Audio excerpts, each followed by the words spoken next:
حبیب محبیان معروف به حبیب، خواننده قدیمی که پیش از این به اشتباه گفته شده بود به بیماری صعب العلاجی مبتلا، صبح امروز به دلیل ایست قلبی در روستای نیاسته کتالوم رامسر درگذشت و در 63 سالگی در وطنش بدرود حیات گفت. حبیب محبیان که در چند سال اخیر در مناطق شمالی ایران زندگی کم حاشیه‌ای را در پیش گرفته بود و می‌کوشید تا در پایان عمرش دوباره در ایران فعالیت رسمی داشته باشد، صبح امروز جمعه بر اثر ایست قلبی درگذشت. در این زمانه بی‌های روی لال پرست، خوشا به حال کلاغان قیل و قال پرست، چگونه شرط هم لحظه لحظه خود را برای این همه ناباور خیال پرست، برای این همه ناباور خیال پرست. به شب نشینی خرچنگ‌های مردابی چگونه رقص کند ماهی زلال پرست، رسیده ها چه غریب و نچیده میافتند به پای هر زلف‌های باغ کار پرست، به پای هر زلف‌های باغ کار پرست.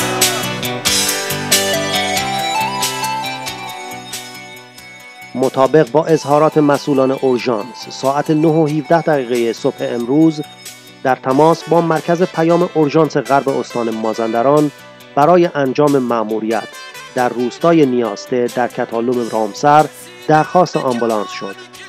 پس از اعلام مأموریت بلافاصله تیم اورژانس به محل اعزام و پس از بررسی وضعیت متوجه شدند که متاسفانه وی فاقد هر گونه نشانه‌های حیاتی و سیانور کامل مردمک‌های گشاد شده و بدین ترتیب این خواننده قدیمی در ایران درگذشت.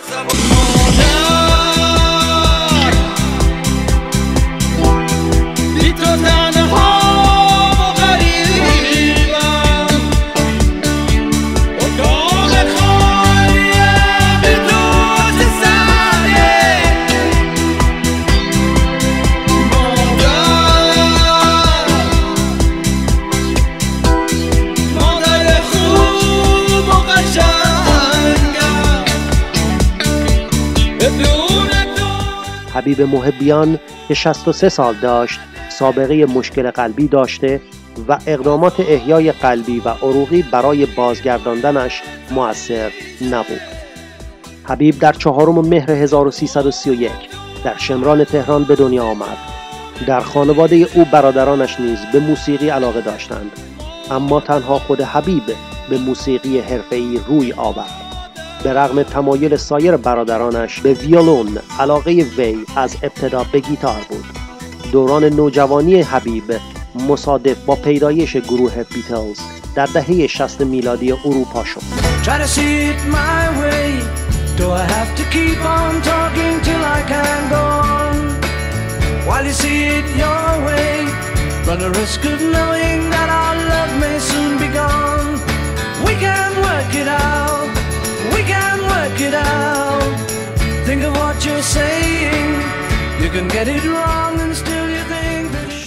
وی با پذیرش شدن در آزمون صدا سیما زیر نظر مرتضی حنانه به فراگیری اصول و تدابیر آهنگسازی روی آورد. او بعدها توانست به عنوان خواننده در تلویزیون استخدام شود و اولین آلبومش یعنی مرد تنهای شب را در سال 1356 منتشر کرد و در نهایت پس از یک سلسله حواشی در سال 1360 ایران را ترک کرد و از سال 1364 ساکن لس آنجلس آمریکا و عمده فعالیتش نیز در زمان سکونت در آمریکا انجام شد.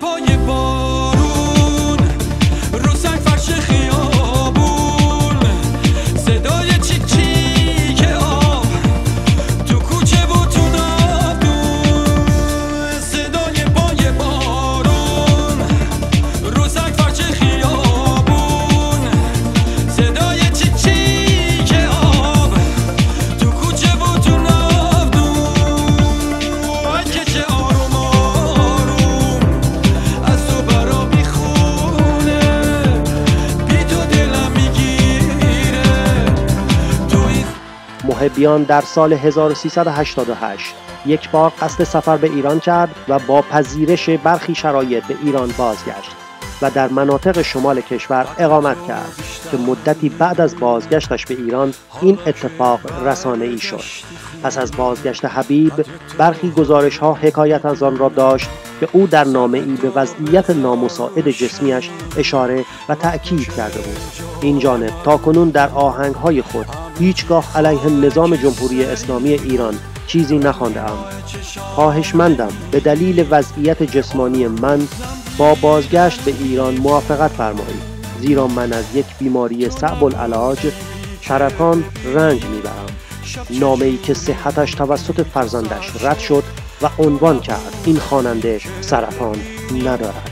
گونه های من چه تر شد، شب و روز من یکی بود، گریه هم از بی کسی بود، دستای تو رو میخواستم، اینجا جات خیلی خالی بود. محبیان از سال 1389 درخواست مجوز برای نخستین آلبوم رسمیش را در ایران کرده بود، اما حواشی که رخ داد باعث شد او نه در دولت پیشین و نه در دولت کنونی نتواند مجوز فعالیت بگیرد و در شرایطی که همچنان امیدوار به فعالیت مجدد در ایران بود و آرزوی برگزاری کنسرت در ایران را به دیار باقی شد.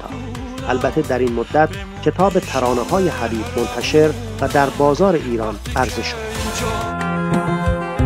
بزن باران که دین را دام کردن، شکار خلق و صید خان کردن. بزن باران خدا بازی چی شد، که با آن کس به نگناه کردن. بزن باران به نام هرچی خوبیست، به زیر آوار دای پای گوبیست، مزار تشت جو باران پر از سنگ. بزن باران که وقت لایوبیست، بزن باران بهاران فصل خون است، بزن باران که صحرا لاله بود.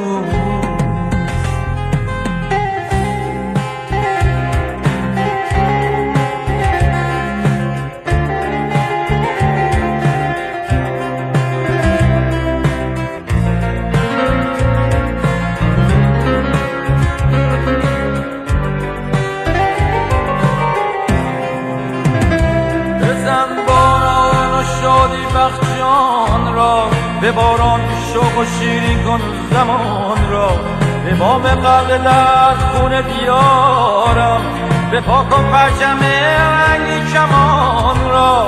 بزن باران که بی صبرن میارم، نمان خاموش گریه‌شو به باران. بزن باران بشین آلودگی را، ز دامان بلند روزگارم. بزن باران بهاران فصل خون است، بزن باران که صحرا لاله گون است.